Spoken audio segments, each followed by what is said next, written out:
भगवान बुद्ध और एक गरीब लड़का। शिक्षाप्रद कहानी। एक इतना गरीब लड़का था कि वह हर रोज खाने के लिए भटकता था और कहीं ना कहीं से खाना इकट्ठा करता था, पर हर रोज उसका खाना गायब हो जाता था। एक दिन उसे पता चला कि एक चूहा उसका खाना चुराता है, तो उसने उस चूहे को पकड़ा और उससे पूछा कि तुझे पता है मैं कितना गरीब हूँ, फिर भी तुम मेरा खाना क्यों चुराता है? अगर तुम्हें चुराना ही है तो किसी अमीर का क्यों नहीं चुराता? तो वह चूहा बोला कि तेरी किस्मत में कुछ ही चीजें लिखी है, वही तुम्हें मिलेगी। भले तू कितनी ही कोशिश कर ले, भले तू कितना भी इकट्ठा कर ले, उसे अपने पास नहीं रख सकता। यह जानकर लड़का बहुत आश्चर्यचकित हुआ कि ऐसा कैसे हो सकता है। तो चूहे ने कहा कि अगर तुझे जानना है कि तेरी किस्मत में क्या लिखा है तो भगवान बुद्ध के पास जाना पड़ेगा, वही तुम्हें बता सकते हैं कि तुम्हारी किस्मत में क्या है। इसलिए वह लड़का भगवान बुद्ध से मिलने के लिए निकल पड़ा। चलते चलते बहुत रात हो गई, इसलिए रास्ते में उसने एक हवेली देखी और उस घर वाले से एक रात रहने के लिए इजाजत मांगी और उसे इजाजत मिल भी गई। हवेली वालों ने लड़के से पूछा कि वो इतनी रात को कहाँ जा रहा है, तो उसने कहा कि मैं भगवान बुद्ध के पास जा रहा हूँ अपनी किस्मत के बारे में पूछने के लिए। वो हवेली वालों ने कहा कि तुम भगवान बुद्ध से हमारा सवाल भी पूछोगे? हमारी एक 16 वर्ष की लड़की है जो बोल नहीं सकती है, तो क्या करे जिससे इसकी आवाज वापस आ जाए। उस लड़के ने कहा जरूर पूछूंगा आपका सवाल, और उसने उनको धन्यवाद कहा और सुबह वहां से निकल पड़ा। आगे रास्ते में बहुत बड़े बड़े बर्फ के पहाड़ थे। वह बड़ी मुश्किल से पहाड़ पर चढ़ा। उसे वहां एक जादूगर मिला। उसने लड़के से पूछा कि वह कहाँ जा रहा है, तो उसने कहा कि मैं भगवान बुद्ध के पास जा रहा हूँ अपनी किस्मत के बारे में पूछने के लिए। तो जादूगर ने कहा कि क्या तुम भगवान बुद्ध से मेरा यह सवाल पूछोगे? मैं हजारों सालों से तपस्या कर रहा हूँ ताकि मैं स्वर्ग जा सकूं, और मेरे हिसाब से अब तक तो मुझे स्वर्ग में चले जाने चाहिए था। तो मैं स्वर्ग में जाने के लिए क्या करूं? लड़के ने कहा ठीक है, मैं आपका सवाल बुद्ध से पूछ लूंगा। उस जादूगर के पास एक छड़ी थी। उस छड़ी की मदद से उस लड़के को बर्फ के पहाड़ के उस पार पहुंचा दिया। जब वह आगे बढ़ा तो उसके सामने बहुत बड़ी चुनौती थी। वहां बहुत बड़ी नदी थी जो वह खुद नहीं पार कर सकता था। तभी उसकी मुलाकात विशालकाय कछुए से हुई। कछुआ उसे लेकर जाने के लिए तैयार हो गया। फिर कछुए ने भी उसे वही सवाल पूछा, तुम कहाँ जा रहे हो? तो उसने सब बताया।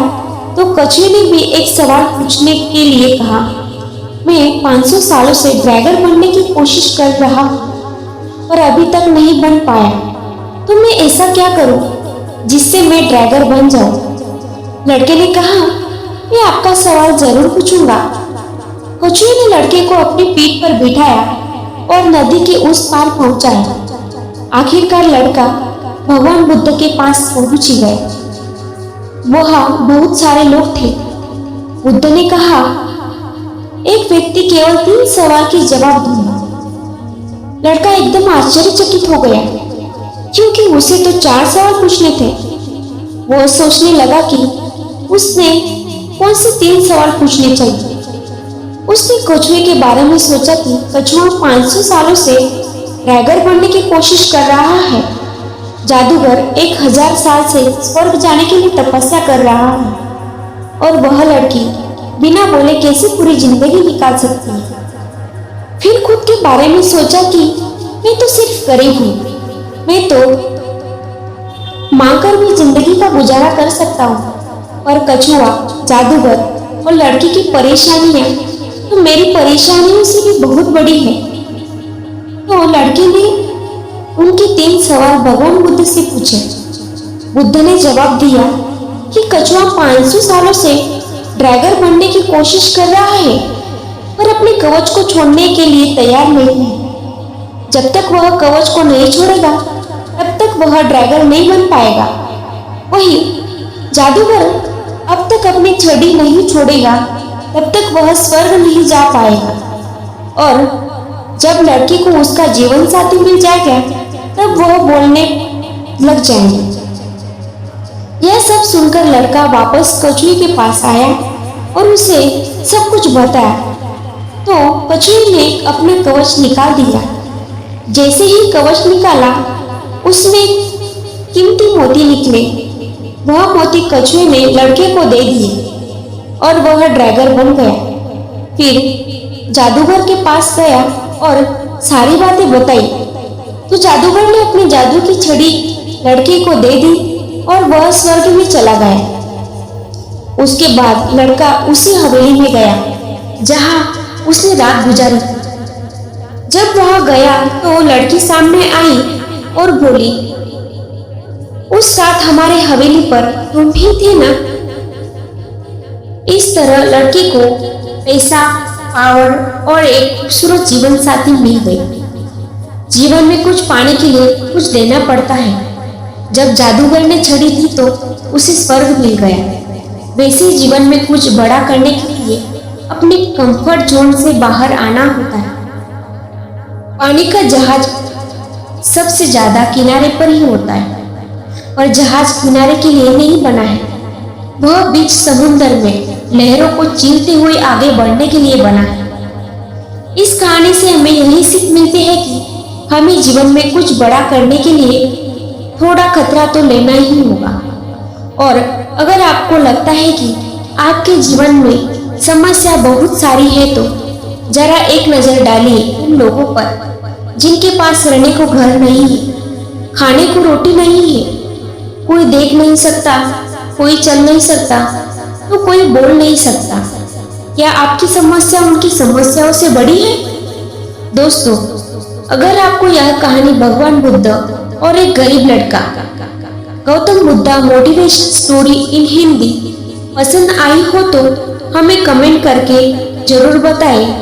और अगर आप ऐसी ही प्रेरणादायक शिक्षाप्रद स्टोरीज देखना पसंद करते हैं तो हमारे साथ बने रहें और आपका मनपसंद channel story of life YouTube channel को सब्सक्राइब करें और अपने दोस्तों के साथ भी इसे अवश्य शेयर कीजिए, ताकि और लोगों को भी तथागत भगवान बुद्ध की शिक्षाप्रद कहानी पढ़ने और सुनने को मिल सके। इस चैनल पर हम मोटिवेशन स्टोरीज, प्रेरणादायक स्टोरीज, शिक्षाप्रद स्टोरीज, भारतीय महापुरुषों की शिक्षाप्रद कहानी और अनेकों मोटिवेशन स्टोरीज लाते हैं। दोस्तों, आज के इस भगवान बुद्ध और लड़का इस कहानी में सिर्फ इतना ही।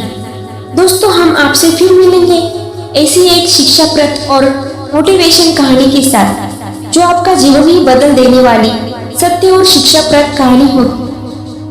अब तक के लिए आप जहाँ भी रहिए, खुश रहिए, खुशियाँ बांटते रहिए। सबका मंगल हो, सबका कल्याण हो।